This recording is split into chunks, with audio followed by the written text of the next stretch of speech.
Well, good afternoon, everybody. It's 3:31. Congressman Jim Himes here, getting used to some new gear for Facebook Live. Hopefully I'm coming through. Um, I wanted to just jump on Facebook Live. It's been a couple of weeks since I have done so, and last time I did so, actually, I had a little bit of bandwidth problem. But I really wanted to talk a little bit about what's going to happen tomorrow. There's a lot of anxiety. There's a lot of misinformation about what happens when the Congress meets in joint session tomorrow to certify the electoral votes for president. So I wanted to just spend a couple of minutes talking about that. Again, a big part of my job in the last couple of years has been trying to sift through the misinformation and give people the scoop on what's really happening. By the way, before I get into what happens tomorrow, I do have some new information on the COVID relief bill, and this is actually important to people, so I'm going to kind of interrupt my narrative flow because it's about the economic impact payments. I just got information that the folks who have direct deposit information on file with the IRS should start to see in the next couple of days those $600 payments, obviously adjusted for income. I won't get into all of that. We've done that in other venues. They should start to see those payments in the next couple of days. If you don't have direct deposit information on file with the IRS and you need to receive a paper check, those paper checks will be sent throughout the month of January. And then the last thing I'll mention is that there is as there was before, an IRS website where you can go and check the status of your economic impact payment if you qualify for one. That website is irs.gov/getmypayment. That's the information I have, and hopefully people will start to see that economic impact payment coming in pretty soon. I hope so, because frankly, this is a relief bill that should have been passed many, many months ago. Okay, let's set that aside. I will be happy to take questions, but really the purpose of this conversation is just for people to understand what's going to happen tomorrow in the joint session of Congress, what can and what can't happen, what's likely to happen. We can talk about all that stuff. And let me just start by telling you that the law is very clear. Congress does not have in any way, shape, or form, and has never had in any way, shape, or form, and we can get into 1877 if you want to, but does not have the authority to reverse a national presidential election. It is, and I'm on my official site here today, so this is not going to be a partisan conversation. I will say, however, it is stunning to me that my Republican friends, who, if a Democrat proposed that Congress have some authority or some power to reverse a national election, which under the Constitution, of course, is administered by the states, my Republican friends would be going out of their minds right now. But we are where we are. The Republican Party is obviously very split on how they're going to behave tomorrow. But anyway, that's just sort of interesting to contemplate. However, the law says that the Congress will meet in joint session. It's very specific at 1 p.m. tomorrow. That is by joint session. The Congress, it obviously consists of the House and the Senate, and it's going to be interesting to see how this works in COVID days, but there will be lots of members of the House and the Senate on the House floor. And the joint session is, as always, presided over by the President of the Senate, who is the Vice President of the United States. That's Vice President Pence. Then what happens at precisely 1 o'clock is that the Vice President will call in alphabetical order the roll of the states. And very literally, an envelope with the elector ballots is marched down. The role of the Congress is to open and examine those ballots. And then the Vice President will note those ballots. Now, it's important to know because my colleague Louis Gohmert, in a suit that was not just laughed out of court, but was laughed out of court with prejudice, my colleague Louis Gohmert of Texas suggested that maybe, and of course the President Trump has been suggesting that maybe Vice President Pence has the authority to do anything other than open that envelope. He does not, and a federal district court made that very, very clear. And by the way, you don't even need to be a lawyer. You can read the law and you can see that the Vice President's role is administrative. It is ministerial. He opens envelopes and keeps order. Now, once an envelope is opened in alphabetical order, under the law, there can be an objection to an electoral ballot, to a state's electoral ballot. In order for that objection to be considered, it needs to be signed in writing.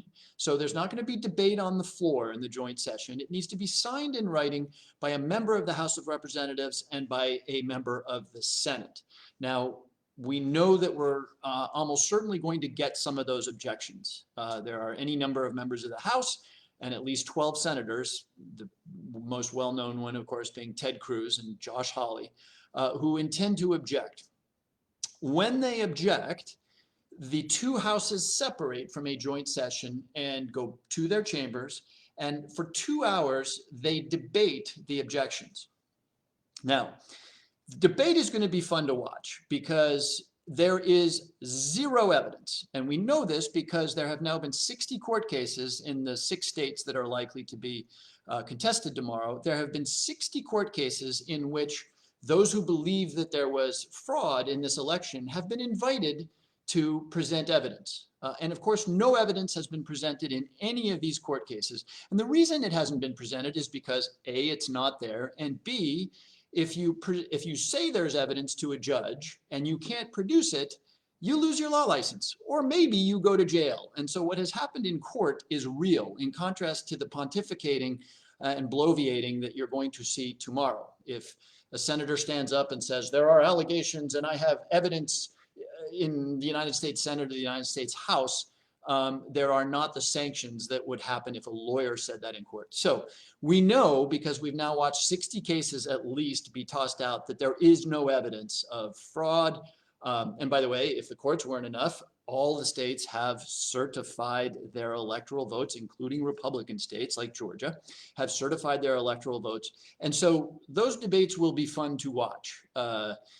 I say that a little bit ironically, because underneath all of this is, of course, a profoundly dangerous erosion of our democracy and of our electoral mechanics. So I shouldn't use words like fun, but it will be interesting to see people allege that there is evidence. 2 hours of debate in each chamber, at which point the chambers vote on whether to sustain the objection to a particular state's electoral ballots. Now, based on all that I'm seeing, Democrats control the House, and in the Senate, though the Republicans control the Senate, there's at least 10 Republican senators who have said this is a sham, I'm not participating in this. It is almost inconceivable to me that either house will vote to sustain an objection to a particular state's electoral ballots. Now remember, for an objection to actually be real, both houses have to sustain the objections around a state. And that's just not going to happen. It's just not going to happen.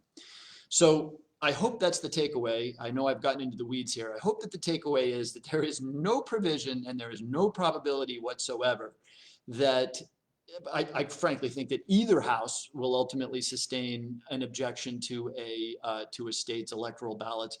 And there's even less probability, less than zero, that in the joint session, which reconvenes after 2 hours, that there will be an objection to an electoral ballot.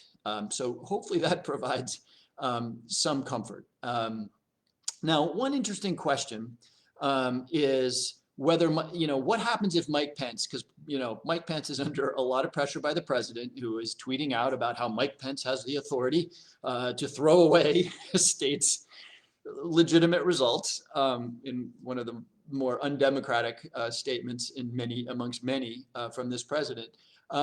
Mike Pence is obviously under a lot of pressure. His 4 years of vice president have been distinguished by his almost slavish loyalty to Donald Trump, and now he finds himself in a pickle. Because if he abides by what a 4-year-old would know is a reading of the law, he is going to, as the president of the United States himself put it, going to be liked a little less by the president. So it is an interesting question of what happens if Vice President Pence decides to go rogue. I think that's really improbable, and even if he does, he doesn't have the authority to, in the absence of the sustaining of objections to a state, to just decide on his own. then that there will be an objection to a state. So I'm not even quite sure what going rogue means. He really has no authority. So we'll see. That'll also be an interesting thing around tomorrow. Okay, so hopefully that is probably a more detailed explanation than you need or wanted around what happens tomorrow. I will be present. I may do a little bit of live tweeting as things get interesting and exciting. And again, it doesn't matter because the outcome here is not in any doubt, but this is an opportunity for people who have been eroding our democracy by saying that there are allegations. Some of them don't say evidence because they're very careful about the words they use. They say allegations. It'll be interesting to see if when the cameras are on them, they can actually produce evidence. The answer we know to be no, because it hasn't been produced in any of the 60 court cases that we've seen. But, you know, that'll be a moment for those folks. Let me close before I take some questions. Some of the smarter rebels here have not said that there's evidence. They're saying allegations. So Josh Hawley, who is not a dumb man, he's an unpatriotic man, but who's not a dumb man. Ted Cruz, who is not a dumb man. He doesn't care much about the resilience of our democracy, are saying, well, there's so many allegations. There's tens of millions of people out there who doubt the validity of this election. Well, of course there are. The President of the United States, who has the national bully pulpit, has since Election Day been streaming out a massive tsunami of lies. And they are lies. You know, no, dead people did not vote. No, the Dominion machines. And I could tick through all of the conspiracy theories, which, by the way, the president's lawyers never offered in court. Remember that. They never offered these theories in court because, of course, when you offer a conspiracy theory or tell a lie in court, there are actually sanctions. There are actually consequences. And what people like Ted Cruz and Josh Hawley and Louis Gohmert are counting on is that the consequences for them doing what they're doing are actually electorally good, that they get to somehow inherit the president's followers here. But, you know, they don't say it in court because in court, lying or peddling in conspiracy theories or making allegations unsupported by evidence gets you in a whole heck of a lot of trouble. So I'm just going to close with this. My point in having this conversation is that people are armed with the facts because the way tomorrow turns out is not in doubt. And I'll address momentarily what could happen on the streets of DC. But the answer here is not in doubt. What is very sad is that so many of my otherwise smart colleagues have decided that in order to ride the waves of the tens of millions of people that Donald Trump has stirred up with a bouquet of lies, that they will, in the service of their own ambition, create a great deal of uncertainty in the minds of a lot of Americans about whether elections are valid and whether our democracy is going to work in future. That's a massive disservice to our system of government. And I hope, I need to work with these folks, but I hope that ultimately history and maybe before that their constituents hold them accountable for their decisions to do that. Okay, last thing I want to say, then I see some questions here and hopefully I'll be able to figure out how to scroll through them. There is some concern. The president has invited people to come and protest in Washington, D.C. So there are pretty stringent security measures around the Congress right now. We have seen Proud Boys and others both commit violence themselves as well as draw folks on the other side, and you end up with this sort of street fights that we've seen way too many of. The mayor of Washington has been very clear that she wants residents to stay out of the downtown and the Capitol Hill area. I very much hope that there aren't people who are going to work to provoke these right-wingers, these Proud Boys, whoever they may be, who are here to raise hell. But I don't worry about that too much. This is not a small town with a small town police force. The city of Washington, D.C. is one of the most secure locations on planet Earth. And I know that the mayor and the Capitol Police and others have made provisions, and you can actually see it as you walk around here, have made provisions to make sure that there is not a popular mob disruption of the proceedings tomorrow.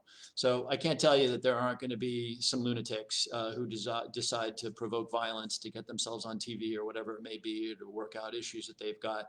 I obviously can't tell you that that's not going to happen, but I can tell you that I, as a member of Congress, am not particularly worried that our ability to conduct what the Constitution demands us to do tomorrow won't get done with the certain outcome that I've shared with you. Okay, let's take some questions.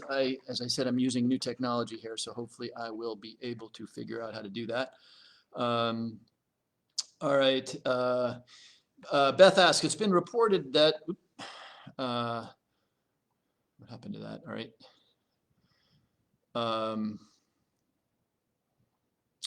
All right. I'm going to take questions here. Were there court hearings from Peter Del Franco?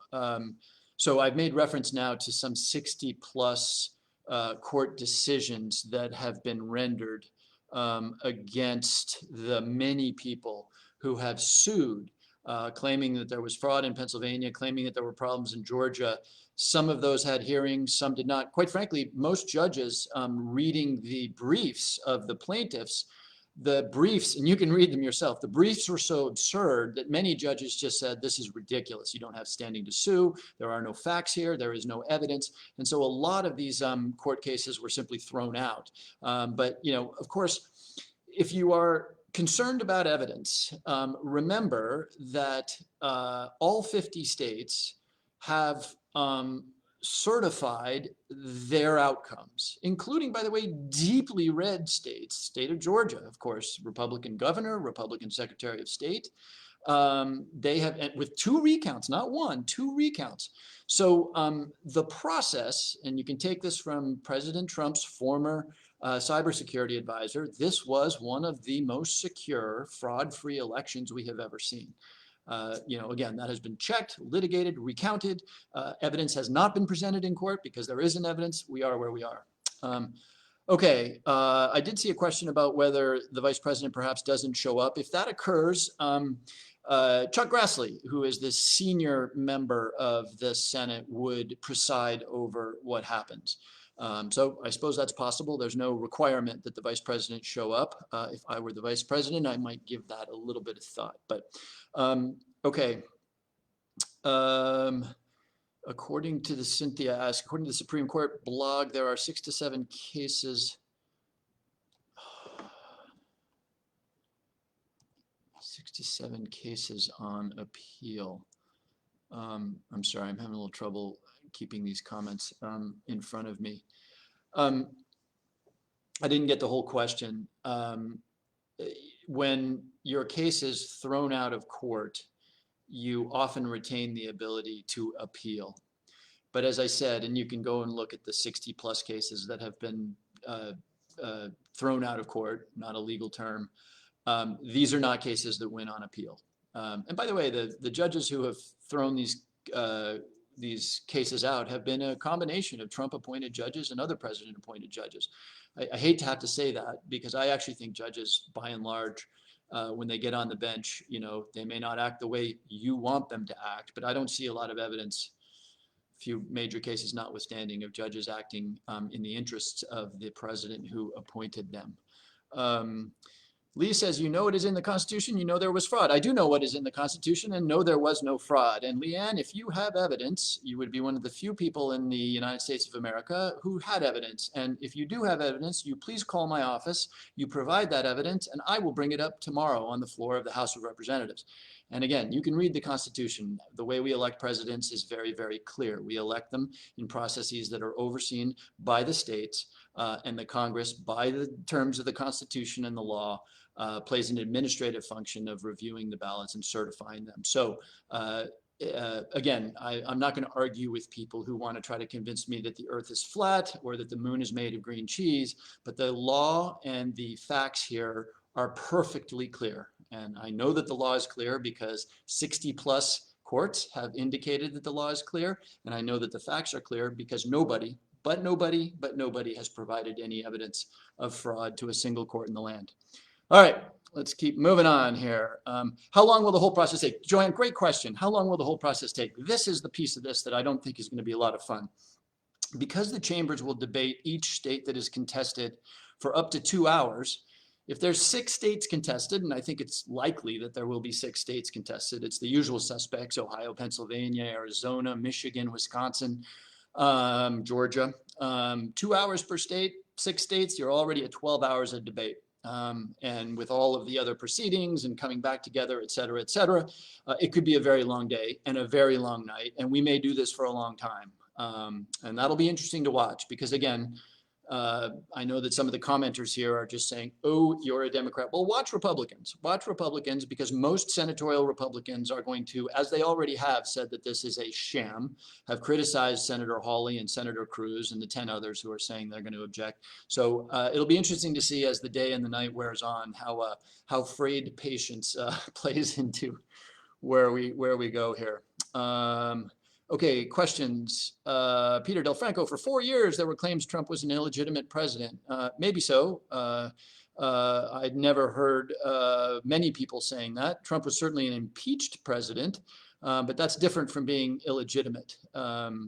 President Trump, while having lost the popular vote pretty substantially in 2016, won the electoral vote. And that, of course, by law, by constitution, how we elect presidents. So I wasn't happy about it, but he was elected pursuant to law. This time, of course, Joe Biden was elected pursuant to law. Okay, let's keep looking at questions.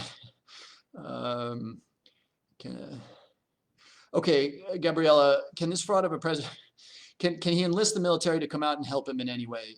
No, he can't. He can try, and he probably will. He may have already, but it will not be lost on you, of course, that 10 former secretaries of defense, in fact, all 10 former secretaries of defense who were alive, that include people, by the way, like Dick Cheney.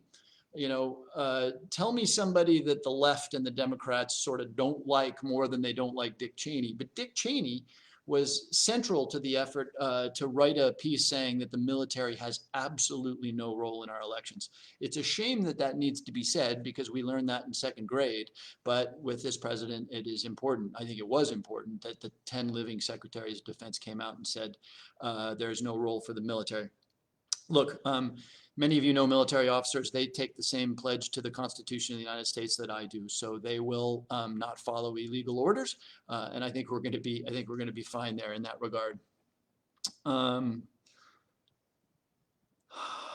have a question, and I don't want to go too far down this path, but why do people believe this stuff? You know, the older I get, the more I learn that we care about the facts that validate our beliefs, and we don't care about the facts that don't validate our beliefs. And it's sad for me to say that, and I think we're in a period of time right now where people are more willing, and quite frankly on both sides, I'm going to try to be really careful here because we've got some restitching to do in this country in terms of our civic dialogue.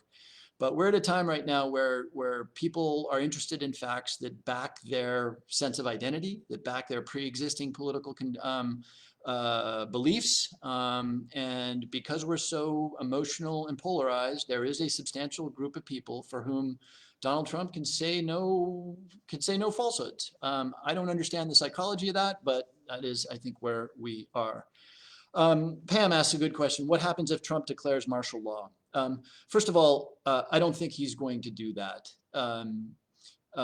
You need some basis upon which to do that. And I know that there's some concern that there could be riots in Washington and that the president thereby declares martial law. I don't worry too much that that's going to happen. There are likely to be some street disturbances, but there's not going to be the kind of street disturbances in this highly secure capital of the United States that in any way, shape, or form points to the necessity of a declaration of martial law. And even if he does that, then what? Then what? The Congress will still certify Joe Biden's victory. It's not like all of a sudden the military, this is not a country where military coups happen. It's not like the military is going to use martial law as an excuse to reverse the election. That simply won't happen. So again, I think that's probably a very minor anxiety. All right, I hope I don't miss questions here. Let me go back and see if I can pick up a few others. All right, I'm not going to address crazy. Got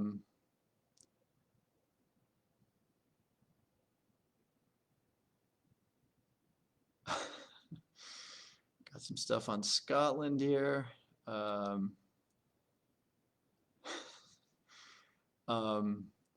again, I'm not going to get into evidence. There has been no evidence presented where it matters in court. All right. Marilyn Katz asks, what if they extend this beyond 5 days? Does it go to the House? So the process that begins tomorrow is not going to extend beyond 5 days. If we have to debate every state for 2 hours, first of all, there will be an intercession. Mitch McConnell, I know that there in the comments, there are a lot of people who believe that what I'm telling you is driven by my Democratic Party affiliation. If Mitch McConnell were sitting here, he would have told you pretty much everything that I just said. So, there would be an intervention at some point. If, there are more than 6 states that are contested, I think there would be an intervention on the leadership in which they would tell their members, folks, we're not doing this for 3 days straight. I think that the leaders, certainly the Republican leaders, know that there is a point here at which this becomes even more costly than it is right now. And look, I don't want to talk partisan politics here, but this has been costly for the Republican Party when it is split the way it is split right now, particularly going into an election in Georgia. That is not a comfortable thing. Okay. Yes, Debbie asked a really interesting question, which is that why are some people applying the charges of fraud to the presidential election, but not to their own elections? Georgia, for example, Georgia elected one of the more shall we say, vibrant new members of the House of Representatives, who is running around saying that she will challenge the election in Georgia, the very election that got her here. That is a really interesting paradox. But again, I'm not in a world where facts and consistency necessarily are sufficient to stop the emotion that is out there. Okay. Let's get to a few more questions here. Then I'm not going to talk about maple syrup. Do you feel that this process works? If the Republicans were in the congressional majority, could they overturn the election? That's a really interesting question, and I don't know the answer. Look, again, I really try hard to not target a party or people who don't deserve to be targeted. I will tell you that the Georgia Secretary of State, who is a Republican, and the Georgia Governor, who is a Republican, who are now bearing the full force of the wrath of the President of the United States, have stood up and done the right thing. They have recognized that their duty is to the law. Now, Josh Hawley and Ted Cruz are telling themselves that they're just checking out the allegations that millions of Americans, and so, they're not necessarily in contravention of the law, but I offer up that story just to say, obviously, I don't know, but I have seen behavior on the part of many Republicans, including in Georgia, and including, by the way, in other red states around this country, where they have said, no, we're a nation of laws, and we're going to abide by that law. Okay, let's get to a few more questions. We've been at it for half an hour.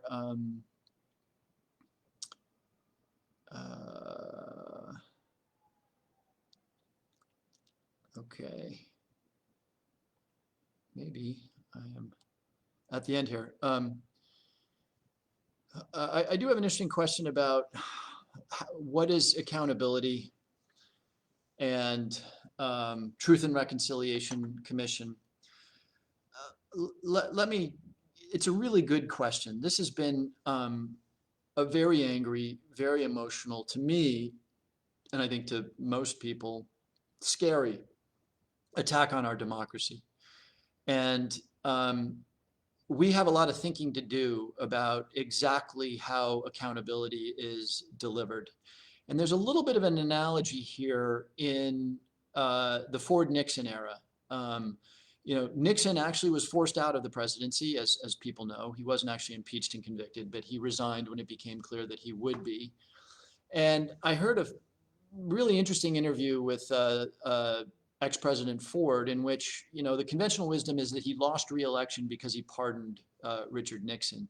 And what Ford said at the time, or subsequently, he said, when I became president, the country was angry, it was divided. When Nixon resigned, 45% or so of the country still supported him.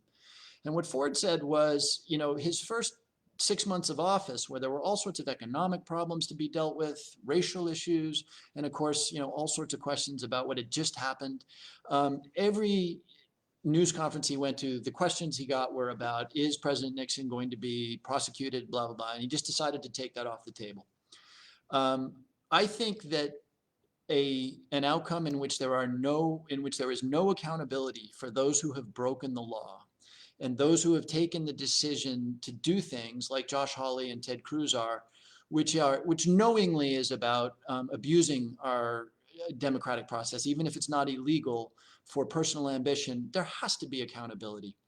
And for those who have broken the law, we are a nation of laws. And people who have broken the law need to be accountable to the law.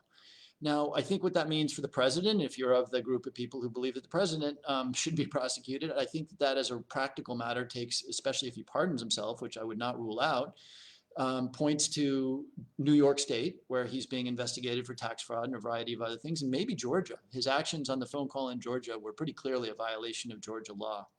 And then there's all the people around him. And I do think it's important that people be held accountable when they clearly and understandably broke the law. To my politician friends, my elected office friends, and this applies to both parties, those who have done things that are irresponsible but not illegal, it's up to the electorate to deliver a verdict on those folks. And I think we have a lot of thinking to do about how we can detribalize our politics a little bit so that people are skeptical instead of tribal, reflective instead of emotional. Okay. Any other? All right, I'm going to say it one more time. Oh, interesting, Beth Levine. What happens if Trump simply refuses to leave? Look, I don't think it's going to come to this. Trump cares a lot. President Trump cares a lot about his image. And so, this idea that, he's going to be dragged out of the White House for all to see, I think is not going to happen. On January 20th at 12 o'clock, he becomes just a normal American civilian, and normal American civilians don't get to hang around the White House. But I don't think that I don't count myself an expert on Donald Trump's behavior, far from it. But I don't think he's going to subject himself to the embarrassment of being dragged out or something. Okay. One or two last questions.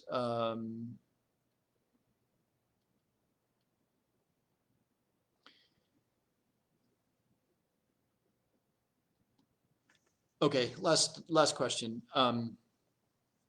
Last question. There's actually an interesting question from Jay on Iran, and I know there's buzz out there. Let me tell you what I think, because I don't know. I mean, I can tell you that the United States ship Nimitz, which is one of our aircraft carriers, was told to come back from Iran 5 days ago, and then was turned around. I think that has more to do with perception than anything more ominous than that.